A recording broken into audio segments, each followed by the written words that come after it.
I was born in Peru. My family's Quechua. I moved to Australia when I was 2 years old, and I didn't go back to Peru until I was 18. So there was a huge chunk of my life, my childhood in Australia, where my only knowledge of my country and my people and my ancestors was through my mother. So she told me about the incredible feats of my ancestors, the Quechua under the Inca leadership, and the kind of feats of engineering that they achieved. They were master agriculturalists, astronomers. They had a highly civilized, sophisticated society that took care of everybody. It wasn't perfect, but pretty damn close. In terms of harmonious relationships with the land, with the more than human world, with one another. So when I first went back to Peru when I was 18, I was shocked to see the poverty that Indigenous people were living in, the absolute lack of respect for them, for their culture, for their values, for their cosmovision. And there was this huge cognitive dissonance. Like, what happened? Like, the history my mom told me is not, I'm not seeing that reflected in the current state of my peoples in Peru. And so I immediately enrolled in social science and policy in university in Australia, and I vowed to, at some point in my life, remedy this. I took a little bit of a detour as an actress, but earlier this year I had already read Ancient Futures, and so I was excited to be introduced to Helena myself in person. And I realized as we were talking that she had articulated everything I had been feeling about the Quechua people through her work with Ladakh and in her books, and that this was the message that I had been looking for, articulated in a way I'd never heard before. And this was the message that my heart was longing to share with the world as well. We were really aligned in that. And so, yeah, as a storyteller, I can see that this is a very important narrative that we need to put out there in the world, that once people hear it, it makes sense. We're all suffering from very similar things all around the world. We're all yearning for a time when things were smaller, more simpler, more connected, definitely more connected with the natural world. About 5 years ago, I was living what most people would have considered like the epitome, a lifestyle that was the epitome of success. I had 2 successful shows on Netflix. I was earning very good money after 2 long decades in Hollywood. I really felt proud of everything that I had achieved and used that money to be a good little consumer. I had a big house and I had designers constantly sending me clothes, but I was also constantly buying them because it was never enough. And I was going on constant holidays around the world and taking enviable Instagram snaps and using my platform the way that I had been taught how, what was the purpose of my platform was to show off basically and make money and sell my image and my talent and my beauty to brands in order to help them sell more things. And I was deep down very miserable. I could feel that I wasn't being truly fulfilled on a spiritual level, that I was really spiritually poor, and that my connection to the people around me and the more than human world around me was not strong. And it wasn't until the fires in Australia happened that I had a huge wake up around where I had gone wrong and how I had kind of fallen out of my rightful place in the web of life. And I knew that we all have a purpose in this web of life.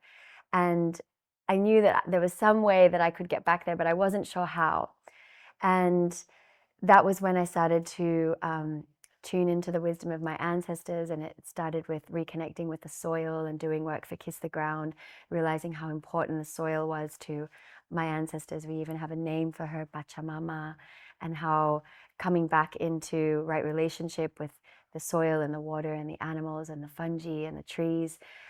As I started to move away from constant consumption, from constant grind on that treadmill, just trying to constantly compete and earn more and be seen more, as I started to decentralize myself in this story and realize that I was just one thread in a very beautiful, complex, elaborate web of life, my nervous system started to settle. All the substances that I had been taking to fill that void were no longer needed. I started to come back into relationship with my own body, with my own sovereignty, with my own mission and purpose in this world, without needing the crutches or the little manias that I had that would kind of just get me through what was a very unfulfilling life before. And now I find myself here at this crucial moment in history, so grateful that I have been through what I've been through, to be here now, to be able to tell other people who might still be stuck in that place, like, there's a reason why you're not feeling good. There's a reason why countries like Australia have some of the highest suicide rates in the world. There's a reason why you're in credit card debt. And it's because we're not living in what is our rightful role as humans, that we're actually here to be regenerative keystone species, and that the humans that went before us were building biodiversity for millennia and millennia. And these are very recent memories, if you think about it.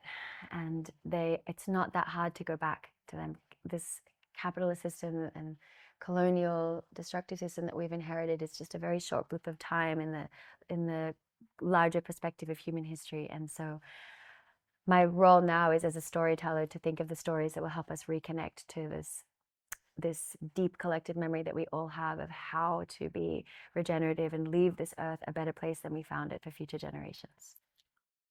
For me and for my ancestors, economics cannot be separated from spirit, from the sacred, because it's how we look after our home. And so everything within that ecosystem is sacred. The water that we need to water our food crops, the crops themselves, the mountains with their delicious minerals, and the animals all have a rightful place too. And so I think that the problem with a globalized economic system is it has completely ignored the spiritual value, the inherent spiritual value of living things that are not human.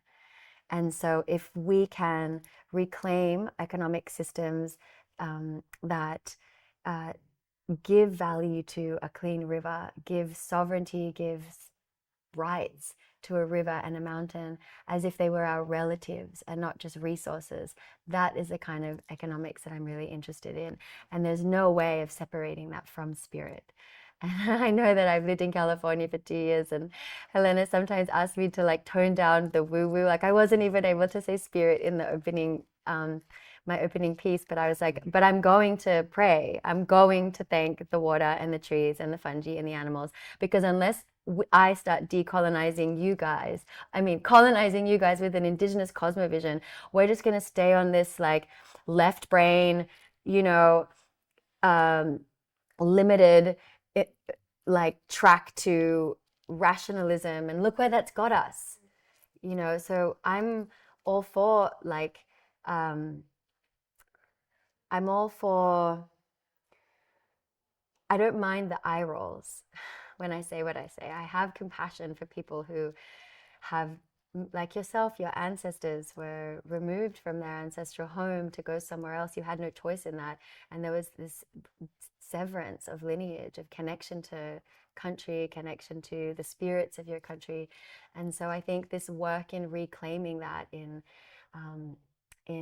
becoming indigenous to wherever we might find ourselves, is so important. And that means coming into deep reverence for the spiritual value of everything around us, every living being, including the things we might not consider living, like the rocks.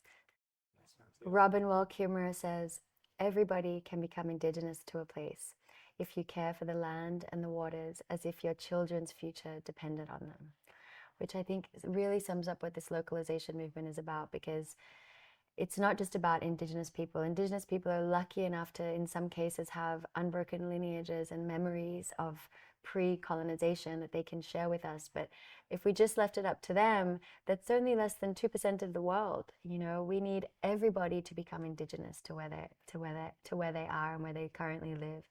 And so that's why I think what Helena has created here with this localization movement is so powerful, because it is deeply inclusive, and it is rooting people into places and to the people and the modern human lives around them in a way that we haven't been for a long time, because of the constant movement and displacements, and so in a way this feels like a coming home. This movement feels like a coming home to many people, myself included. I wasn't raised in my ancestral home.